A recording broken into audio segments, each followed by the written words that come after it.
Hi friends, welcome to Khadar kitchen. బాగున్నారా అందరూ?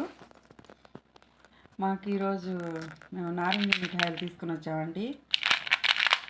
చూడండి, ఇవి మనం చిన్నప్పుడు ఎక్కువగా ఇవే తినేవాళ్ళం అండి. మనకి ఎక్కడ చూసినా ఇవే అమ్మేవాళ్ళు.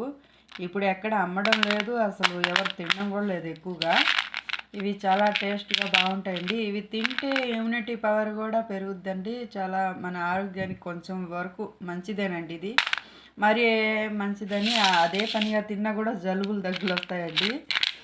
మామూలుగా తినేదానికి మనకి కొంచెం అంతా బాగుంటుంది. ఈ మిఠాయిలు ఇప్పుడు చాలా వరకు కనిపించడం లేదు ఎక్కడ. మీకు కూడా మీ ఊర్లో ఎక్కడైనా దొరికే పని అయితే ఇవి తెచ్చుకొని తినండి. మీలో ఎంతమందికి ఇష్టమో ఇవి మాకు కామెంట్ పెట్టండి. ఇవి టేస్ట్ చాలా బాగుంటుందండి. మీకు కూడా అవి నచ్చిద్ది. చూడండి, ఇవి మన చిన్నతనాన్ని గుర్తు చేస్తున్నాయండి. మనం ఈ చిన్నప్పుడే ఎక్కువ చూసాం. ఈ మధ్య కాలంలో ఎక్కువ ఎక్కడ చూడడం లేదు, ఎవరు అమ్మడం లేదండి ఇది. మీకు కానీ ఈ వీడియో నచ్చినట్టయితే లైక్ చేయండి, షేర్ చేయండి, సబ్స్క్రైబ్ చేసుకోండి. Thank you friends.